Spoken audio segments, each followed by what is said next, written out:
Did you listen to the Hottest 100 at all? Yeah, I did. And I was honestly very happy about the top one. So you're happy Wiggles beat Kid Laroi? Yes, I am very happy because it's like a metaphor for the top 100. It's just like it's a joke. So yeah. Yeah, true. I mean, when you get a bunch of young people voting on anything, it's never going to go well.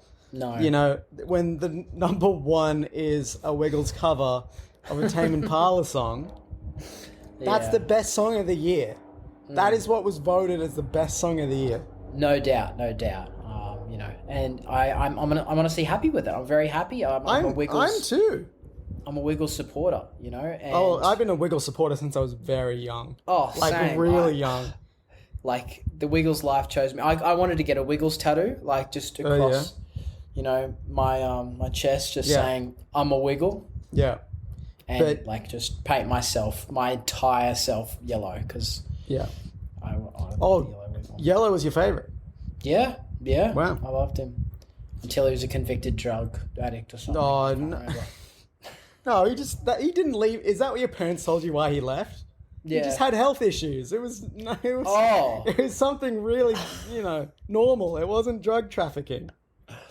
Why did my parents lie to me about that? I don't know. You got to talk to them because that's really rude of them. Anyway, welcome everyone to a movie podcast. It's a podcast now, episode 26. I'm your host, Lachlan Rodwell, and today I'm joined by a super secret spy, Lucas Boreham. I shouldn't have said his name, but... Yeah, now I'm not secret anymore. I'm just a spy. I could be a pedophile, because that's is a pedophile a spy? What? Excuse me? What did you call me? No, I'm calling pedophile myself... spy? Yeah, because they're sneaky. Are you calling yourself a pedophile? No. Okay, this is not how I anticipated the start of this podcast going. We're talking about the Kingsman this week, right? Nothing to do with pedophiles. It's only got to do with secret spies. Yes. Okay? But first, we have some news. So, we all know that Robert Pattinson's The Batman comes out very soon. It's only a matter very soon. It's a month away at this point, practically. Yeah. Month and 3 days. Yeah. I think. So they're starting to do some interviews. The director, Matt Reeves, has said a few things. The runtime of the movie has been revealed. Do you know what it is, Lucas?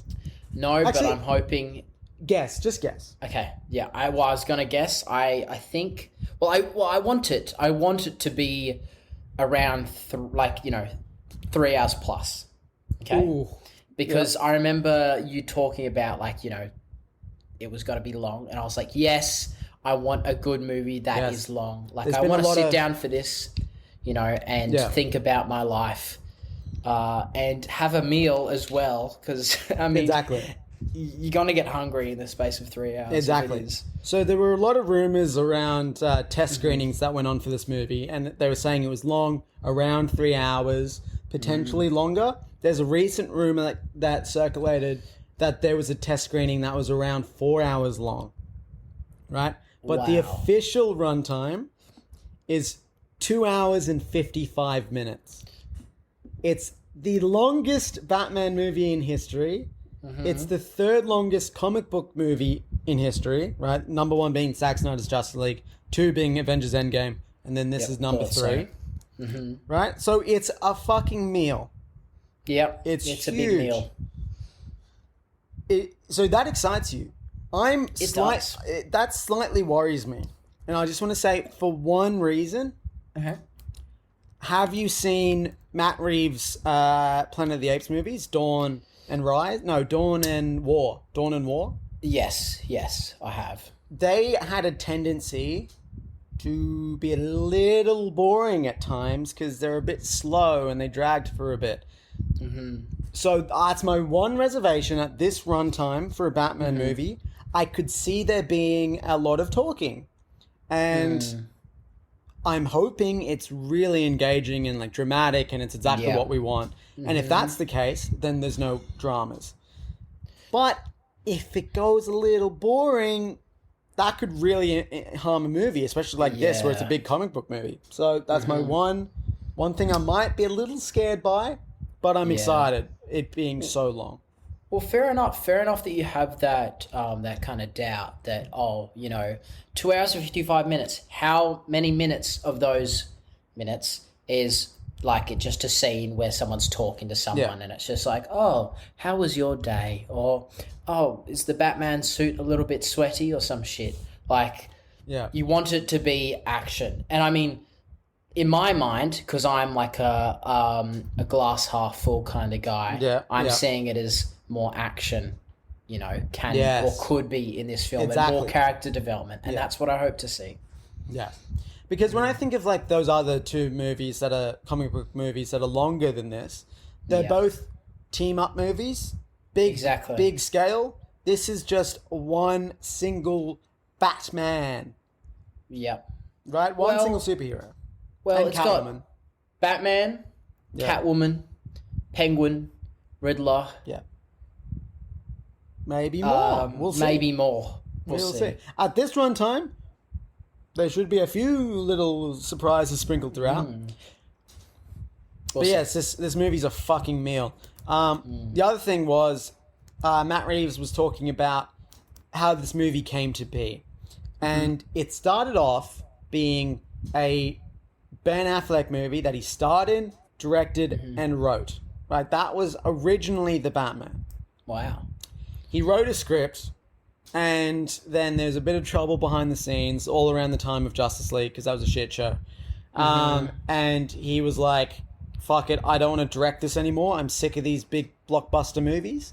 So then they started looking for directors, and Matt Reeves was like, I'd be interested in doing this, but you need to wait for me to finish my Planet of the Apes movies. And they were like, yeah, sure.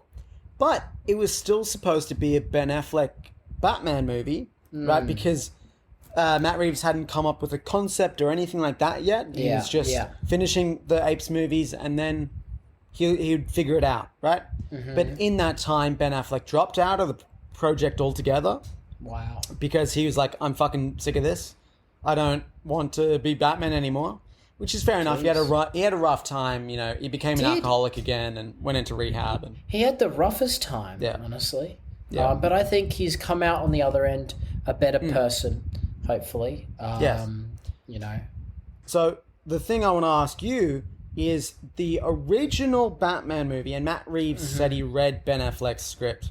The original The Batman was apparently more, Matt Reeves called it more Bondian, as in James Bond. And he said it was heavily tied to the DC universe. It had a bunch of other characters in it, very rooted in like the comic books and very much like this big action-packed movie. Yeah. And Matt Reeves said, I don't want it to be connected to this universe. I want it to be entirely separate. I want it to be just the Batman. I want it to be a more grounded take. Is there any part of you that kind of wishes this was a Batman in which other superheroes existed? Or are you fine with this, like, more Nolan kind of world? Well, I love the Nolan Batmans, and I loved how it was grounded because I feel like those films just age better, honestly. Yeah. They just age, they're easier to kind of understand, and I feel like Matt Reeves is definitely, that's what he's going for. Yeah. And when I saw the trailers and just like the title card, kind of that effect that it had, when like in the aesthetic, trailer. Like you're talking about the one where Batman's walking towards the car and and the fire's behind him.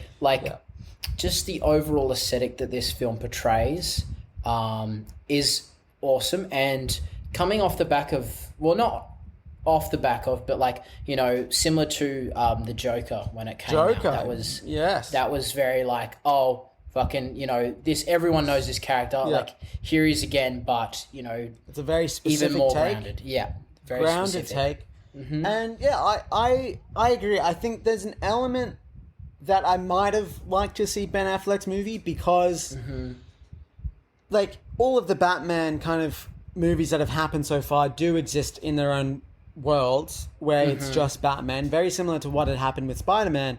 and then Spider-Man's now in the MCU, and you get to interact with all those other characters. Yeah. I would have liked a movie in which we saw Batman interacting, with other characters in the DC universe. Yeah. Because all the other Batman movies haven't had that. But in saying that, I think the movie that we're actually getting as a result is mind-blowing. Like, in terms of what they're doing is, like, I think, we look back at, like, say, what Tim Burton did with the first Batman movies, right? His first Batman, it was like, the studio were like, okay, you're just going to make a movie, make it dark and gritty and edgy, and, the kids will love it. And then Warner Brothers was like, yeah, this is great. Okay, let's double down on it. And then the second one, Batman Returns, Tim Burton goes into this fucking wacky, real dark, gothic aesthetic, and kids get freaked out, right? Yeah. And then suddenly, and then the next two Batman movies have to be family-friendly and all PG and whatever. And then you get Christopher Nolan come back to do his dark, gritty take. In hindsight now, it doesn't seem as they were pushing the limits as far as they could. Yeah. When we are now looking at The Batman, it seems to be a much darker, grimmer take on the character than we've ever seen. Right? Oh, yeah. And for a character like Batman, especially when looking at the Marvel Universe, right? Marvel will never do something like this.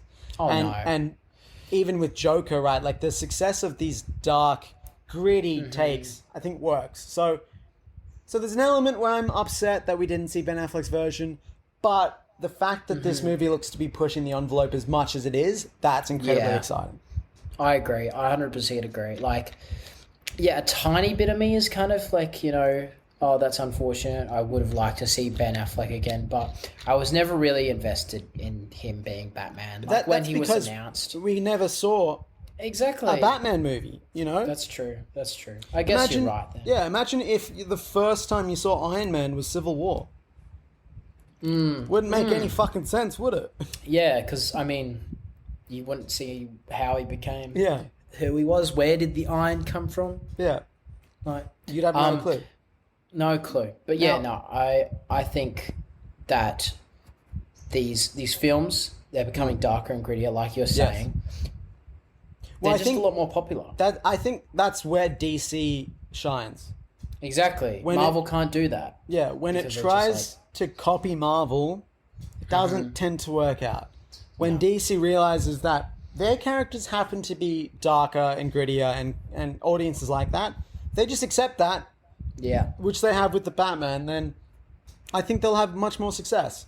Speaking of which, Joker, I think this just dropped today. There's rumors floating around Hollywood that the script for Joker 2 has been completed, and we're going to see Joaquin Phoenix return for a Joker sequel. No way. And Willem Dafoe did an interview recently where he said, I haven't talked to anyone, but I have this idea. I really liked Joaquin Phoenix's Joker movie, and I had this idea of doing like a competing Jokers where you have this person mimicking or pretending to be the Joker, and then what happens there. So would you like to see a Joker sequel with Joaquin Phoenix and Willem Dafoe as Jokers? Yes. 100% yes. I've gone orange now. But I would... that has never been tackled before as a problem. Like, oh yeah, like what if there's another bad guy, trying to, trying to live up to your like role of who you are, and then you have to, go out and find him and be like, yeah, what's your deal, man? That would be insane. Yeah. Like those two actors, Joaquin and Will will just... Willem Dafoe literally looks like the Joker already. Exactly. He's perfect. After the Green Goblin, you can kind of... And, how he portrays this just evil... just pure evil. Evil genius, essentially. But evil, psychotic genius is just... I want to see it again. I want to see it again, but in a full movie. And to see that alongside Joaquin would be... That, honestly... that'll blow my mind. Now, the first movie was very self-contained, and it was easy because it was just like an origin story for the character. Yeah. But, so the sequel, I think, is going to be interesting because they could take it in 100 different directions. Mm-hmm. We have no real idea what it could be. But I think doing that competing Joker angle is going to be probably the most interesting option. Oh, yeah. Because it's something that, it's never been tackled. Like, this idea of, like, we kind of saw it in The Dark Knight with Batman, where at the start of the movie there are people pretending to be Batman. And that was very interesting, but they kind of dropped it very quickly, right? Yeah, they did. And other than that, we haven't really seen something like that before, where you become this icon, people are going to try to copy you, right? Exactly. Yeah. So I think that's going to be really interesting if they do that. And since Willem Dafoe's out there trying to persuade people to get that, I think maybe some stars might be aligning there. Like, if I hope they do. He's hungry for it. Good on him. Honestly, I'm so glad that he is hungry. I think like being back, in these characters, like in No Way Home and stuff, has kind of given him this big like, just I still have it. I can still definitely make I do want to mention one thing. Willem Dafoe, you're not going to remember this at all. Willem Dafoe is an Aquaman. What? Willem Dafoe is an Aquaman. He's a good guy. He's the guy that like teaches. Oh yeah, that's right. It's a real nothing role. I can't believe he's in that movie because it's such a nothing role. Yeah, I remember that. He's the teacher. I don't know. I can't remember the man his who's name. like fucking. This is how your trident works or some shit. I can't even remember. So but yeah, that. Is so he has been in other comic book movies, and I think maybe the fact that he's in another DC movie that might hurt his chances. But I think I doubt it. No one remembers that he's in Aquaman, so I think it should be fine. But anyway, that's just a bit of Batman and Joker news to start us off. Some crazy things going on over at DC. It's fucking insane. They're bringing it back in a big way. Like Marvel's had their time. I think this is when DC can really shine and really kind of pull themselves back on top. But we'll see. We'll see. So now, let's talk about The Kingsman, right? This is a prequel to the other two Kingsman movies. And I think it'll be helpful to start by talking about those other two movies and our thoughts on those. Yes, definitely. Watching them, like, how did you enjoy watching them both again? And just kind of revisiting, I mean, especially the first one, because I remember we both, I think, saw the first one around the same time, and we're just blown away by it. Like, it honestly, it somehow innovated on the spy role and just felt new and fresh. But yeah.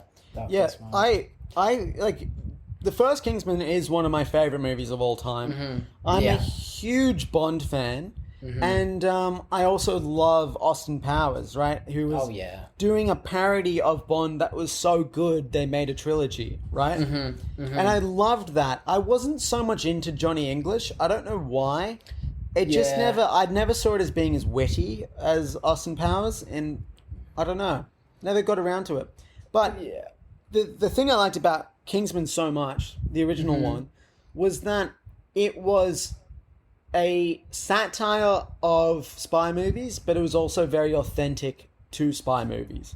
Exactly. Which is something we didn't get with Austin Powers. Everything's a joke, right? But it would be like if you take that kind of parody angle, but take it more seriously and actually deliver fantastic action, a fantastic kind of plot device in terms of the villain and their motivations and all of that, and saving the day, saving the world. So it did it all very authentically, but did it in this real wacky world that Bond would never go in. So it just felt so fresh and really creative. And the thing I loved about it, and I'm sure everyone loved about it, was how creative the action sequences were. Right? Oh, yeah. The camera is so dynamic in those action sequences. And, of course, the famous church fight is fucking incredible. And it's very divisive. Some people hate that scene. They think it's really kind of like mean-spirited because it's, it's killing a lot of innocent people in a church. Yes, look... there's no argument for that in the whole plot of the movie. That's the whole machine of like what the you know Will what's his name? Not Will, fucking Samuel Jackson's character does is like, you know, he has this chip in everyone's phones that makes everybody just go psycho and just want to hit everyone, which is, you know, you could just replicate that if you just start a bar fight or something. But like that in the whole plot device, it just like makes for the best scene, and it just they set shows it up. you. Yeah, they set it up really well, and it just shows you, which I think, you know, looking through all the Bonds, and they all have their own like weapon of mass destruction or something, and they test it, and it's just blowing something up or I don't know, feeding someone to a shark. But in this movie, just like it was just probably the best scene to just show off, you know. What if something so simple had the means of just going psycho and start killing each other? Like that's a great Bond kind of weapon idea. Exactly. So I think the movie justifies it, and I think part of, you know, everyone can kind of view violence differently. I think I'm someone who is so desensitized to it that I don't like when that church scene comes on. I don't think it's too much and I have to look away and stuff like that. I'm so desensitized to it that I can just enjoy it for what it is. And I don't think it's going to make me a more violent person or anything like that. So I can enjoy that scene. And I think that is, for me, one of my favorite scenes in any movie ever is that church scene, because that fight scene, the choreography of it, the way it's a one take, it's insane. It's so good, right? And that's the big thing of this first movie, is it felt very innovative in so many different ways. And that is all thanks to Matthew Vaughn, the director, who also directed X-Men First Class, which is arguably the best X-Men movie. And he also directed Kick-Ass, right? Which is very fucking amazing. It's very similar to this, because the brilliance of these two movies, the first Kingsman and Kick-Ass, is that it starts off in this world where, you know, you have Eggsy, or you have, I can't remember, Aaron Taylor-Johnson's character in Kick-Ass, who are not in the spy world or the superhero world, respectively. They're normal people. They have the outside perspective, and they look at that world, and they see it, and it's ridiculous, and they're like, oh my fucking God, like, this is so stupid. And the whole time it's making fun of spy movies and superhero movies, respectively. But then when those characters transition into fulfilling those roles, it then takes it seriously, and you get a great spy movie and a great superhero movie. And it's really smart the way it does that. How it takes you on this journey of like thinking this is ridiculous to actually like loving it. You know? So I think that first movie is brilliant. You know? I agree. It's almost similar to One Punch Man, if you've seen that. I have not, but for the listeners, you can... Well, yeah, like, again, similar to Kick-Ass in that, you know, this character is taking the piss out of just conventional, like, you know, fighting shows. How, you know, these enemies or these characters have trained for hundreds of years. And then there's just the main guy, the One Punch Man, who is he's undefeated. He is the strongest man in the world, and like his claim to fame is that he just stuck to training for like 10 years, just doing push-ups and all that shit. Like not a very, you know, huge story, but he just, like, by being the anti-hero, like, he just kind of, in a world full of heroes, he like, you know, it's such a great watch, because, you know, it's taking the piss whilst also keeping you engaged, and like, it's a lot similar to, you know, Kingsman and stuff like that. But yeah, what would you think about the second Kingsman? Yes, because that's... I remember in theaters, I was disappointed by it, but I was like, everyone was kind of shitting on it, and I kind of was defending it because I loved the first one so much. Yeah. Now, I think the issue with the sequel is that in the first one, right, as I was saying, it starts off normal and then it gets ridiculous. In the sequel, you hit the ground running and it's ridiculous to begin with. That's true, So then the whole movie becomes ridiculous. And that can kind of be a hard watch. It's like, if your baseline is so silly, rather than ramping up, it means that it can kind of, like, you know, you got to the church fight in the first movie, right? Not every fight was like that in the first Kingsman. Like, the bar fight was like more into that direction. Then you had that church fight, right? And I'm sure there's more action sequences between, right? And you're slowly building towards this, like, okay, this is the fight scene, right? In this, it's like every fight scene they're trying to, like, even the opening when they're in the taxi and that, they're trying to make everything of that quality of that church fight scene, and it doesn't work. It's just the energy, like, you know, you hit the ground running in this second film. Like, it's just kind of, like you were saying, ridiculous. Like, and then you kind of get tired of it after, you know, the first 3 scenes, and you're just like, I do love these characters, because you do see all the characters that were in the first one, and it's lovely because then you get to explore them more. But then some of them die as well, which wasn't very good. Which I didn't like. So the second one, right? If the first one's like your introduction to Kingsman, the second one, it does, like, when you're making a sequel, there's kind of different ways you can go about it, and this one just feels like it wants to do the first Kingsman over again. Like, instead of the Kingsman, we now have the Statesman, right? And it's the exact same thing. They even do the bar scene again, right? They're just rehashing all of the old ideas, and it's not interesting. And I understand why they did it, right?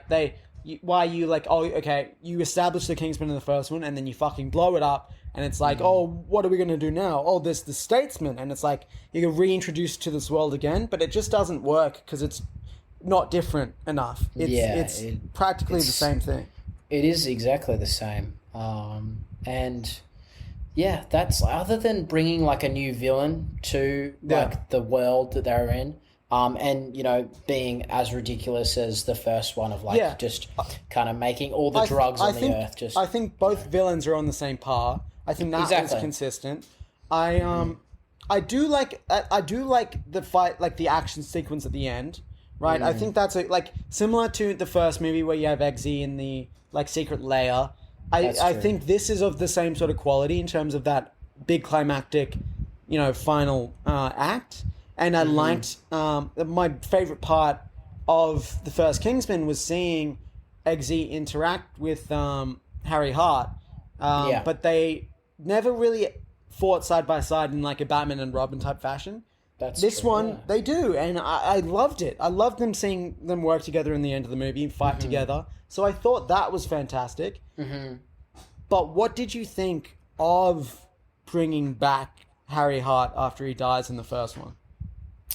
It reminds me of, like, bringing back Han for the Fast and Furious movies. It was just like, he was such a good character that they're like, bro, we can't get rid of him. We can't kill him, even though we did kill him. Yeah. We need to, like, rewrite everything. So it definitely felt very forced. Like, they were just like, oh, he's been shot in the head, but it's all right. He's just lost his memory. We have this device that can fix a bullet through the brain. Yeah. So I felt like that was very forced. Yeah. I agree with that. But, like, at the same time, you were kind of like, oh, I do want to see this character again. Of course, he's such a good character. So I understand. They put themselves into a bit of a conundrum, and maybe there was a better way of getting around it. I don't know, but the way they do it feels very clunky. It does. And is there any other things to really talk about in the sequel? Oh, the other thing I'd say is they're making fun of the spy genre and the Bond stuff isn't done as well in this movie. No. So there's, for example, right, in the first movie, and again, a lot of people don't like the first Kingsman as well. Like, it's a bit of a controversial movie in some ways. What the hell? How? It's not everyone agrees. Different strokes for different folks.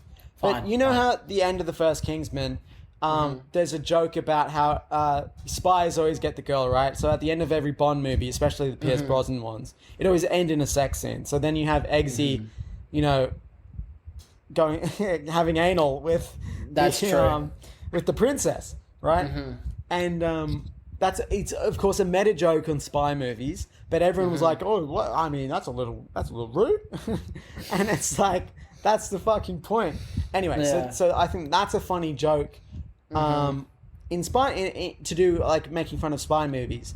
In this one, there's a similar sequence where it's like, a spy needs to sleep with a woman to get something, right? Which is a trope in spy movies. In this one, he's at a festival and he needs to stick a tracking device, is it? Yeah, it's the weirdest thing. Like, I remember this, and I didn't like at all how they did this. It just, again, felt so forced. You feel it so was like, grubby. He was calling up his princess, the chick he was with, like, I need to cheat on you to do this mission. Is that all right? And it just was like... It didn't... What? Like, that wasn't funny, but also the fact that they, like... It's like, it's a tracking device, isn't it? I'm pretty sure. It's like a tracking device, and it's like, it has to go through some sort of orifice or something. I can't remember the word they use. It needs to go in some sort of blood vessel or something. And the implication is he's going to have to stick it in her vagina. And it's just like, I get you're making fun of that kind of trope in spy movies, but this feels really dirty and forced, and it doesn't feel... good. Like, no part of it, especially because you're meant to feel uncomfortable because Eggsy is, cheating on his partner, right? But even then, if he wasn't, I would still be like, okay. It's still bad, It's still bad. But again, the highlights from that film were Merlin's death scene. Great death scene. Yeah. Like, just fucking... It was sad because I was like, I don't want to see this man go because he's a national treasure. Yeah. But I'm glad he went out in the way he did. Yes. Singing Country Roads. Yeah, like fantastic. And I think, it was I would have liked... It's interesting that for a spy agency, there's not... It doesn't have many people in it. Like, I get that all of the Kingsmen die instantly, but, like, it was only 3 people. Like, so I was a bit like... I would have liked to see, typically sequels, right? You go bigger, right? And you explore more of the world, right? You've built the world, now you're going to explore more of it. And I thought they would explore more of Kingsman, but they don't. They just blow it up, and now we're doing Statesman. But I just didn't like that, right? No. So I think that's our reviews of the first 2. First one's really good, like one of my favorite movies. Second one's a disappointment. Yeah. Right. All so right. Now we have the third one. The third one, and it's a prequel. The Kingsman, right? Came out this year, starring Ralph Fiennes, and who, by the way, fantastic choice for a Kingsman. Oh my god! Movie. Yes, like 100%. Very happy. In the same sort of vein as like a Colin Firth, like this very traditional actor who's put into this very silly world. So fantastic. And it's a movie that's going through the origins of the Kingsman, which I don't know if we needed. No. I mean, to be honest, I was excited at the idea because I was like, yes, I would love to see this kind of wacky take on 1917 or First World War and stuff like that. And hearing of, who was playing it, I was like, oh, this actually might be good. It might be. Because, you're taking it back to, when, all the mess was made in the second one. So that hasn't been done yet. Yeah. You actually have a chance to, have a really good origin story. Like, you did in the first one. Similar to what I was saying is about the first 2 movies, right? Going from, the origin story of the Kingsman is a good way of transitioning from, a baseline of normalcy into the ridiculous and the absurd. That's true. So it's a safer bet than the second one of just going absurd the entire time. Yeah. So I did like that. And I think, I'd say, the non-spoiler review is... I'd say it still is kind of disappointing, but better than the second one. Yeah. Right? And you agree? I do agree. I mean, it isn't as ridiculous, and you still there are really good fight scenes, and the characters are quite good. Some great fight scenes. The characters are really well written. There's good character arcs, and it doesn't go the way you're expecting a lot of the time. Yeah. It's just the origin story of the Kingsmen themselves kind of feels a bit forced towards the end. It is, yeah, because they do, like, what happens? They do this whole movie where it's literally like, you know, the normal formula of there's a bad guy, and they have to kill the bad guy, and then in the last 5 minutes they're like, oh, also, we got to set in the whole this up. process, we'll just do, you know, this is the Kingsman. Like, I was waiting the entire film for the maneth maketh the man quote, but I think it's at the end, isn't it? It came from the enemy at the end, and no one remarked on it, and I was like, okay. Yeah. What the fuck? Yeah, I agree with that. The other one was, so the line in the original Kingsman is Oxford's not brogues, which is a joke about shoes, right? That the Oxford shoe is the suit shoe that doesn't have all the dots on it, and the brogues are the ones that have the dots on it, because that's broguing. Yeah. In this, I think he says Oxford's not rogues, right? So yeah, but then doesn't he put rogues on or something? I do remember him. No. So what I'm saying is, right, the shoe is a brogue with a B. Oh, but he says rogues. He says Oxford's not rogues with an R. So I think, right, his character's name is, what's his character's name? Right, is this the main character? The yeah, Dutch Ralph the Dutch of Oxford? He's the Duke of Oxford. The Duke, not the Dutch. Yeah. Because that's in Holland. He's the Duke of Oxford. So, yeah, Oxford's not rogues, right? Is what he says. So then that must become Oxford's not brogues later on. Yeah. But I don't know. I just didn't get why that... It was Again, it all felt forced. It's a reference to for Kingsman fans, but it's a reference as a Kingsman fan I don't understand. So I don't get how it goes from Oxford's not rogue. Like he's saying like Duke of Oxford, like Oxford's are like, you know, wealthy people. They have this certain image, the gentleman, right? And we're not rogues, right? We don't go off to war and shit, right? That's what he's saying. I just don't get how that then becomes Oxford's not brogues. But maybe that's for another origin story. Anyway, we might get the Kingsman 2. I doubt it. So I think before we go into spoilers, the thing I would say is I think that this is the final nail in the coffin for this franchise, which is really sad. It's really sad that we never got... Like, there was so much potential after the first Kingsman that I think there is a world in which there is another good Kingsman movie. And it's just Matthew Vaughn, who's directed all of them and written all of them, is just gone into a direction people don't like. And I don't know why. I don't know why. Again, like we were saying when we watched the sequel to the Kingsman. Yeah. Like, he's never done a sequel. He's done the Kick-Ass 2, and that's... No, he didn't direct that. Oh, he didn't direct it? Okay, I'm pretty sure Kingsman The Golden Circle is his first sequel he's ever directed. Yeah. And I remember you saying that, and I was like, that shouldn't change too much. But it did. It does. It does. Yeah. Sequels are difficult. And I think there might have been something where he was like, you know what, well, let's try a prequel then.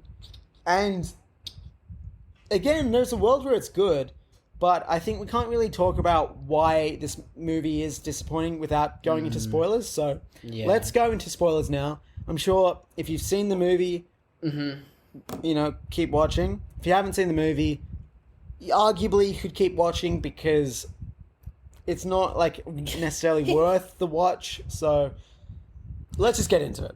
Yeah, let's just get into it. My biggest issue with this movie is that, so it's retelling World War One. Yes. And it does a good job. Like, I think, you know, not everyone are history buffs. We're certainly not history buffs. No. So it does a good job of going through the motions of World War One. You know, like the Duke, what's his name? Ferdinand. Franz Ferdinand. Yeah, being assassinated, kicking off World War One. And then the different players being like Russia and Germany and England and then the US. Yeah. It does a good job at setting the scene for those who don't know much about history. But it just simplifies it to the point of being like a Dr. Evil type in a secret lair is orchestrating this whole war single-handedly. Yeah. And I just thought that was stupid. And I thought the way they dealt with a lot of the historical figures in this movie felt a little stupid. Specifically, Rasputin, who is a character in Russian history that is fucking weird, right? He's a like a mystic healer type that the king of Russia, the Tsar, I should say, Tsar Nicholas' son, I think, was he had is it a hemophiliac? Is that the one? He was a hemophiliac. The blood clotting one, right? Where his blood wouldn't clot, so he was always like about to die. And Rasputin kind of actually did heal the son in real world, managed to do it. So it's like this guy that's crazy in history, right? He was assassinated, but he was shot in the chest hundreds of times, and they were like, okay, he's dead. And then they see him running across like the main like square in town, and like, isn't he dead? We just shot him, and they shot him a million more times, and he just keeps running, and he doesn't die. He then goes into a frozen river, and then an autopsy shows that he died of drowning. So none of the bullets killed him. So we're talking about a really fucking weird guy, right? So I think he was just a huge drug addict, and he threw sex parties and was like massive. So anyway, so we have this historical figure that's notoriously a weird character, and that's a good character to use for Kingsman, right? But just when he's licking Ralph Fiennes' leg, and like I just don't like it. I just don't. Like, the whole thing is weird intentionally, and I get it, but I don't like it. I just don't. I would have honestly enjoyed if Rasputin was the main evil culprit. 100%. I think he's more interesting than the fucking Scottish guy we got. This Scottish, like... And he turned out to be the fucking general or some shit that you saw twice before. Exactly. And you're like, the entire time you want, because he's masked and you never see his face, you're wondering, who's it going to be? Entire time you're like, okay, well, it's going to be someone big from out the movie, because it's like... And I remember I saw it with my girlfriend, and she said, oh, surely Ralph Fiennes is the bad guy then. Or like, I don't know, we were coming to some sort of like, who could it be? Like, we're trying to guess. And then it turns out to, just be that random guy who's in a few scenes and you didn't even pay attention to him. And it's like, this is not a good reveal. It's not a good reveal at all. It just felt like, oh, okay. Like, I would have rathered a Samuel L. Jackson kind of evil character that you saw and was, characterized throughout the entire film, instead of just this fucking black, dark and shadowy figure. Yeah. You know? And I think they're trying to do like some sort of commentary on like James Bond when they had like the like the Blofelds and that when they had them be behind the scenes and you didn't really see who they were, and that like and it's what Austin Powers makes fun of with Dr. Evil. I think they're doing that, but it just doesn't work because the reveal, because in the context of the movie itself, the reveal isn't good. No. But I don't want to be too negative on this movie. Something I did like, the entire time, right? You're thinking this movie is very much in the vein of the first Kingsman, right?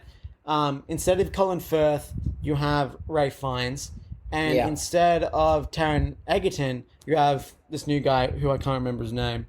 I think it was Conrad. Conrad. I can't remember. Either way, there's this new kind of dynamic of the old guy and the young guy, right? So then the assumption would be, especially with the story they're telling is that the father doesn't want his son to go off to war because he knows the horrors of it, and he's just going to become, he's either going to die or he's going to come back, not the same, right? Having gone through the war himself, he knows that, and he's trying to give his son, this warning about the war, but his son is he doesn't want to listen to his dad, like, and he wants to do his own thing and enter the world, and he feels like he can't miss out on this fight. So then, given that story structure, the assumption would be like, oh, the son comes back from the war, a decorated hero, the dad's probably died in some other mission, and then kind of realizes that he needs to do this Kingsman thing now. Yeah. That's kind of where you're thinking, but they completely subvert it, where he just dies. The son just dies. He just gets shot, and because some guy's like, "You're a German, fuck," and kills him. I loved that. I mean, of course, it's like, a really horrific thing to watch. But I'm not saying I enjoyed it. I'm saying, like, I liked that they did that. It felt like it wasn't expected. It felt like when that bullet went off, like, it was one of the only times in the movie I was actually really engaged. I was like... Oh, yeah. Like that... No, 100%. I 100% agree. Because, again, like, you're thinking, this is the same formula as the first Kingsman. Yeah. There's the Duke of Oxford, and then there's Conrad the son. So it's a father-son relationship. Yeah. And, I was thinking, yes, so the son's going to go to, he's going to make it. And, I thought that he was going to see the horrors of war, because he does have this moment where he's like, fuck, my dad was right. Like, he's telling the truth. I'm sorry. Like, I want to go back and see him. And he gets back. Like, he gets back into the trenches. He's safe. And he's got the document, this shit is, secret. It needs to go to someone high up. It was the code or something of... Yeah, whatever. it was the code of, the Enigma... it was like the Enigma code, but for World War One or whatever. Yeah. But then this guy just thinks he's a German and shoots him in the head. Yeah. And but you're just sat there like... But it is kind of... Because the thing is it is set up because he's supposed to return home because the king grants him, whatever... leave. And so he swaps places with... Is it Aaron Taylor Johnson? Is that who that other guy is? Yes. It is? Like, why is he in the movie for, a few scenes? Why get such a big name? I don't know. I really don't know. But when I saw him, I was like, what is this? Like, I was expecting him to be his friend in war or something like that. No, but he wasn't. No, he's just the guy that they swap places with. And then he becomes one of the founding members of the Kingsmen. And I'm like, what the fuck? What? Like, maybe if he was in the, climax of the movie, maybe I would have cared more, but no, it was just, that was weird. Anyway, but they set up the fact that Conrad swapped places, so then when he says he's this person that he's not, of course, that's going to freak someone out who's scared of German spies and that. So it makes brilliant sense, and it works, and it's one of the best moments in the movie, and what it means for Ralph Fiennes' character, the Duke of Oxford, is really heart-wrenching and beautiful, and it sets up the final act of the Kingsman really well. So it does. So the storyline of the son going to war and what that does to the Duke of Oxford, I really like. That's probably my favourite part of the movie, and I give big props to that. Everything else? What do you think of some of the... Okay, let's go through some of the action sequences. I liked the Rasputin fight. Yes. I did like that. That was good. Yeah. He's a dancer, so he's fucking dancing around. Yeah. I did like the end fight as well with the Scottish guy because, again, the camera feels very dynamic. There are these shots of the swords clanging against each other, which are really good. And that harkens back to the original Kingsman, right? Of Matthew Vaughn is this director who can fucking nail fight scenes and make them really visually engaging. And at times in the Kingsman, in this one, it does do it. It does do a good job of that. It's just something I noticed was that the kind of the gadgets and the spy elements of this movie aren't as Kingsman-y. It's a lot of a war movie in the middle of it. And the most gadgets we get is essentially the umbrella that's actually a sword. And there's a sword that's actually a gun. That was kind of it. True. So, and that's something I would say is that the spy elements of this movie kind of let it down because it didn't feel as like James Bondy. And I get that it's doing a war movie and it's trying to do something different because James Bond would never do war. But it just didn't feel very Kingsman. It just... I don't know. I know exactly what you mean. It just felt like, again, like I said at the start, it felt like all these kind of quotes were kind of just put in there, like dropped in there, like, oh, just to remind you that this is a Kingsman movie, like, don't worry. But like, I feel like it would have been better, like, if it wasn't just a Kingsman standalone. movie. Yeah, exactly. If it was just a standalone movie by itself, because if I had to pull out like all the Kingsman references and stuff, it'd probably make up like 10 minutes of the film. Yeah, like, I'd agree with that. And that's not how you do a prequel. You need to have like everything there. It needs to feel like it's worthwhile, that you're actually getting more context to the events that occur in the later movies. Exactly. And you just don't. And one of the elements I did like is the first two Kingsman movies, specifically the first one, they are a spy because they're so privileged and a gentleman, right? Like, that's their spy aesthetic, but you don't really fully understand why. It kind of just, like, it is that way. Exactly. In this one, they do a great job of explaining how you get there, right? It's the fact that,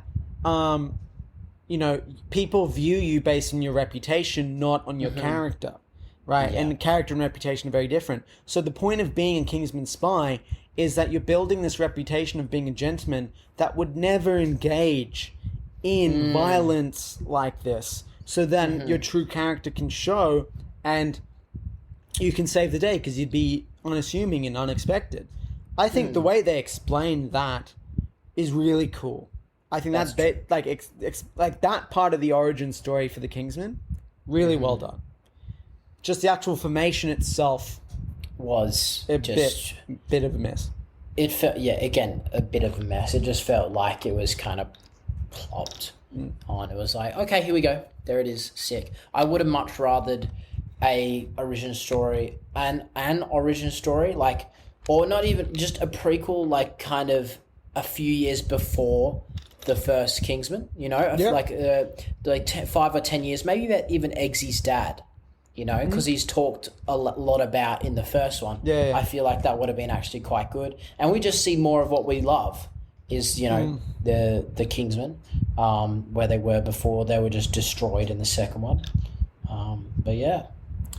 My idea for this prequel was, look, I understand that they were trying to do like historical figures and kind of make it, like, tie it down into real world events and that. But I would have preferred if, especially going along with being a sort of James Bond satire, I would have liked if they'd set it in the 60s.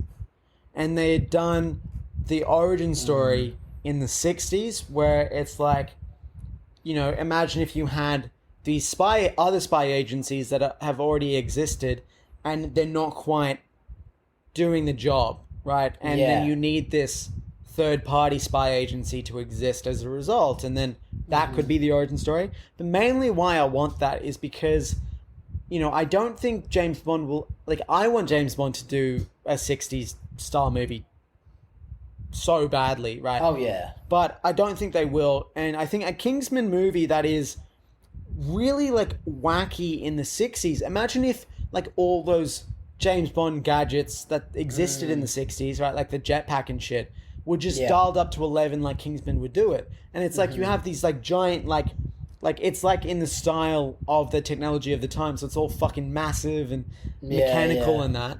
And you had those kind of gadgets, and it was wacky, and I don't know, you explored the 60s and made it very stylized in the 60s, because we see a lot of war movies, and even in genres where you typically don't see war movies, we've seen war movies.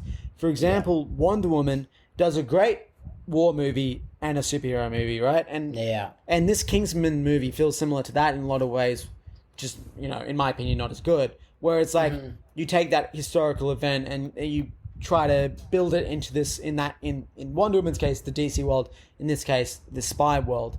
But I would have preferred instead if we had seen something that we haven't seen in Yonks, which is a wacky 60s spy movie. So that was what if scenario is I think that might have been a better origin story.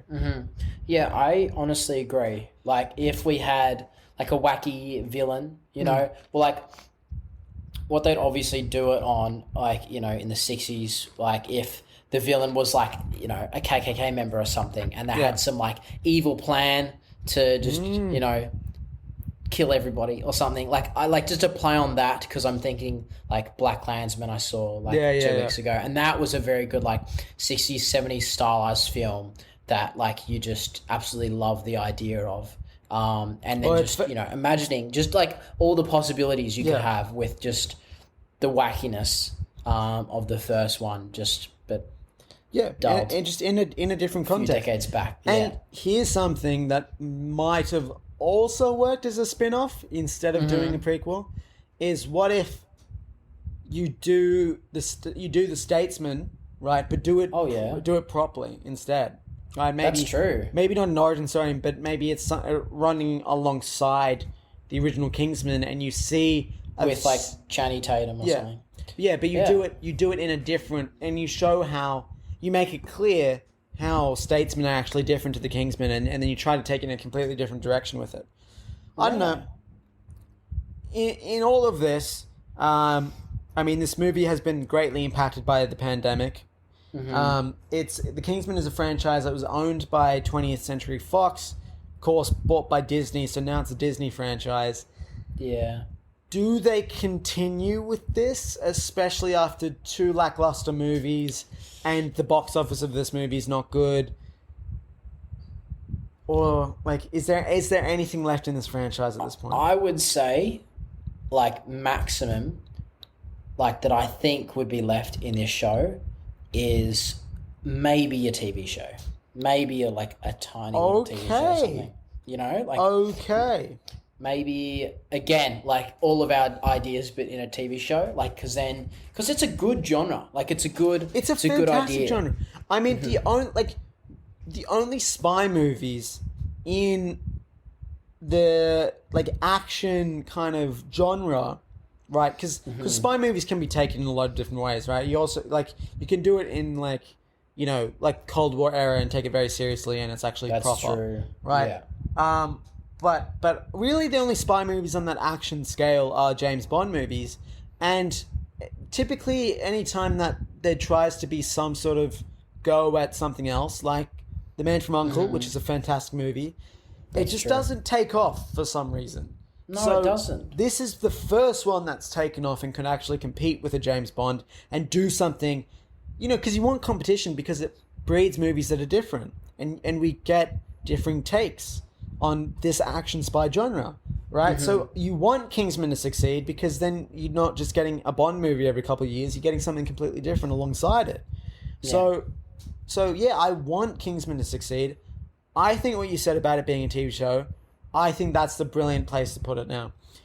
Having these high quality TV shows with big budgets on streaming platforms. Oh yeah. In this case, it would be on in America, it'd be on Hulu. In Australia, it'd be on Disney Plus, but it would be on the, how Disney Plus has Star, which is like the adult. Yeah, it's like the adult I have side noticed of it. That. So it's like anything that's like a bit more mature, right? Because Disney Plus is targeted at kids. So then, so there was always this question about, okay, well, where do we put the more mature content? In America, it's on a completely different streaming platform owned by Disney. But internationally, they've just put it on Disney Plus, but it's like you've got to set your settings to be an adult, version, and then you get the little star icon. An adult version. Yeah, like you need to allow the content, right? I see. So we get it for less money. True, because you don't need to buy 2 streaming services. It's just one. There we go. Well, there you go, consumers. But there's a bit of... If you're American... There's a top tip. Well, if you're American, just... Get a VPN. Australian. Get a VPN and go to Australia, and then you can act. So, say for example, It's Always Sunny in Philadelphia. That just came out on Disney Plus. That is so good, and I cannot wait to watch that. It's my favorite TV show. I've been waiting to rewatch it, and I just haven't had the means to. Now it's on Disney Plus. I'm gonna rewatch the shit out of it. So good. But anyway, you could put a Kingsman TV show on Disney Plus or Hulu. And that would be a brilliant home for this kind of content. I think it's got a niche audience. It's got a niche, like there are people who love the Kingsman. We're one of those people. Yeah, that's me. So we should still be getting Kingsman content. It's just we're not large enough of an audience to justify theatrical release anymore. So chuck it on a TV. Give it a TV show. Chuck it on a streaming platform. That's a great idea. And look, Matthew Vaughn isn't. I don't think he's the type of director that's that hotly. Like he's not. Like there was a time where after X-Men First Class, Kick-Ass, and the first Kingsman, where he was really hot. But I think after these 2 lackluster Kingsman movies, he's probably not that in demand, maybe as much anymore. So maybe this is the go for him. He makes a lot of money on streaming. I agree. But yeah, that's all I really have to say about that. So yeah, that's been firstly a review of the first 2 Kingsman movies, as well as this new prequel starring Ralph Fiennes, The King's Man. I'd say if you want to watch it, wait for it to come out on streaming. There's some good fun to be had. It's just not. There's just something about the first Kingsman movie that elevates it above being stupid that the sequel and this prequel do not have. I agree, 100%. So yeah, let's leave it there this week. Next week we're gonna talk about The House of Gucci. Yes. We're going to watch it. I've heard mixed things about this movie. It's got a star-studded cast, directed by Ridley Scott, acclaimed director, who hates millennials. But Ridley Scott, he's a bit hit or miss as a director, so... He is very hit or miss. That's why I'm very interested to watch. And also Jared Leto as an actor is very hit or miss. That's true. We're going to see... we'll see how his performance is as a big fat Italian man. I think it might be a bit Mario, but we'll see. Yeah, I'm honestly expecting a Mario kind of character, and he just overdoes it, and you're just a lot of hand gestures. I'm expecting a lot of these. Yeah, a lot of these, lot of you're breaking my balls. It's, just rich Italian things. Yeah, but so it should be a good time. This has been a podcast now. We're on wherever you listen to podcasts, and that includes YouTube if you want to watch us. There's a link in the description to all of our anywhere you want to listen to it. It's our page where you can go and find the podcast on any platform you desire. Also on social media at APodNow, but again, just use that link below and it'll take you everywhere. So yeah, that's been us this week. We'll catch you next week when we're talking about House of Gucci. Should be a good time. House of the Gooch. House of the Gooch, as they're calling it nowadays. Well, hopefully it isn't Gooch. Hopefully it's Gucci. No, hopefully it's Gucci. Yeah. All right. We'll catch you then. Adios, amigos. Thank you very much for watching.